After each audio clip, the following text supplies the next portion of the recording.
Assalamualaikum warahmatullahi wabarakatuh. Saya Feni Larasanti, ahli pertama sanitarian UPTD Puskesmas Tebing Tinggi. Di video ini, saya akan membahas mengenai 5 pilar STBM. Apa itu STBM? STBM atau Sanitasi Total Berbasis Masyarakat dapat diartikan sebagai suatu pendekatan untuk merubah perilaku hygiene dan sanitasi melalui pemberdayaan dengan metode pemicu yang dilakukan berdasarkan kesadaran masyarakat. 5 pilar STBM: stop buang air besar sembarangan, cuci tangan pakai sabun, pengolahan air minum dan makanan dengan baik dan benar, pengelolaan sampah rumah tangga, pengelolaan limbah cair rumah tangga agar tidak mencemari lingkungan. Pilar pertama STBM, stop buang air besar sembarangan. BABS adalah perilaku buang air besar di sembarang tempat seperti di semak-semak, di area persawahan, dan di aliran sungai. Tinja atau kotoran manusia merupakan media tempat berkembang bibit penyakit menular seperti kuman, bakteri, dan cacing. Apabila tinja dibuang di sembarang tempat, maka bibit penyakit tersebut dapat menyebar luas ke lingkungan. Pada akhirnya, kuman akan masuk ke dalam tubuh manusia sehingga beresiko menimbulkan penyakit pada seseorang dan bahkan menjadi wabah penyakit pada masyarakat yang lebih luas. Syarat jamban sehat: tidak mencemari air, tidak mencemari tanah permukaan, bebas dari serangga, bak air sebaiknya dikuras setiap minggu, dilengkapi dinding atau pelindung, penerangan dan ventilasi cukup, lantai kedap air dan luas ruangan memadai, tersedia air, sabun, dan alat pembersih. Pilar kedua STBM, CTPS atau cuci tangan pakai sabun. Cuci tangan pakai sabun adalah salah satu tindakan sanitasi dengan membersihkan tangan dan jari jemari menggunakan air dan sabun untuk menjadi bersih. Berikut ini beberapa waktu yang tepat untuk CTPS.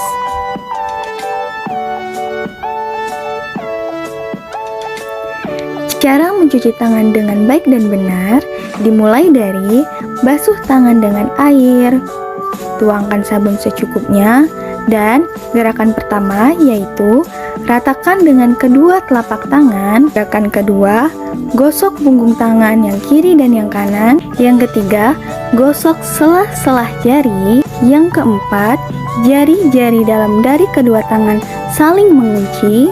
Yang kelima, gosok ibu jari berputar dalam genggaman tangan kanan dan lakukan sebaliknya.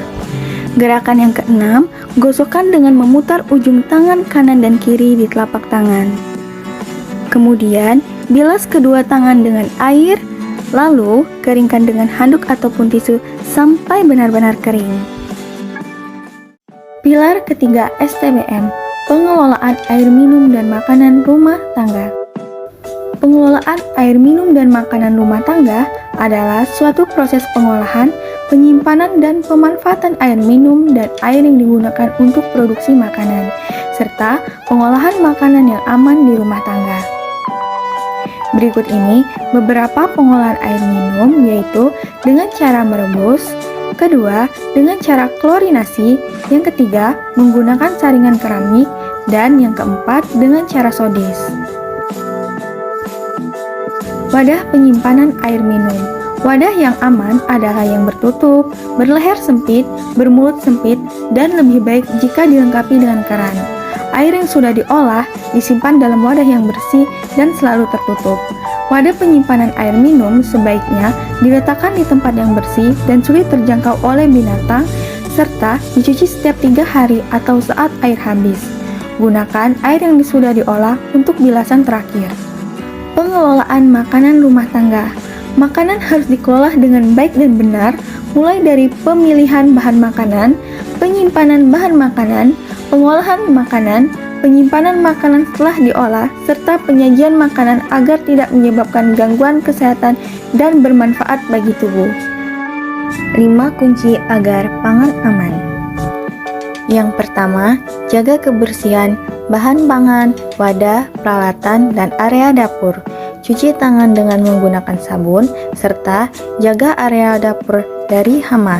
Yang kedua, lakukan pemisahan bahan pangan mentah dan masakan matang. Buah atau sayur terpisah dari bahan mentah seperti daging, unggas, ikan, seafood, dan telur. Wadah, pisau, talanan, dan serbet terpisah sesuai jenis produk. Yang ketiga, memasak dengan benar. Masak hingga matang dengan sempurna dan maksimal waktu 2 jam setelah keluar dari kulkas.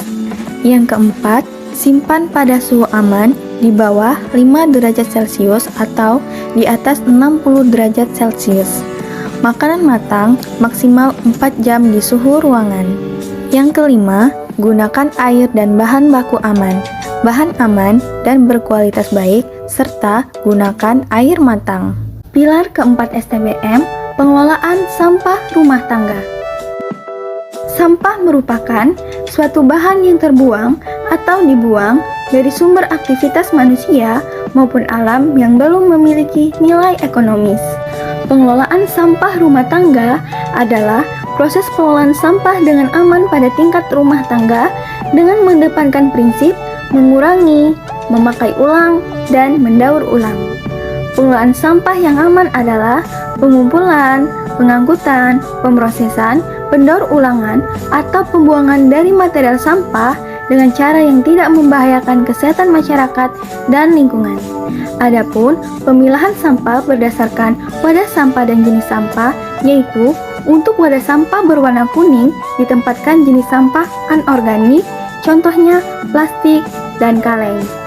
Untuk wadah sampah berwarna biru ditempatkan jenis sampah kertas, contohnya kertas bekas dan koran. Untuk wadah sampah berwarna hijau ditempatkan untuk jenis sampah organik, contohnya daun-daunan dan sisa makanan. Untuk wadah sampah yang berwarna merah ditempatkan jenis sampah bahan berbahaya dan beracun, contohnya bekas bola lampu maupun kaca. Pengelolaan sampah organik dimulai dari reduce, yaitu mengurangi, reuse, yaitu menggunakan kembali, dan recycle, yaitu mendaur ulang. Pilar kelima STBM, pengelolaan limbah cair rumah tangga. Pengelolaan limbah cair rumah tangga adalah proses pengolahan limbah cair yang aman pada tingkat rumah tangga untuk menghindari terjadinya genangan air limbah yang berpotensi menimbulkan penyakit berbasis lingkungan.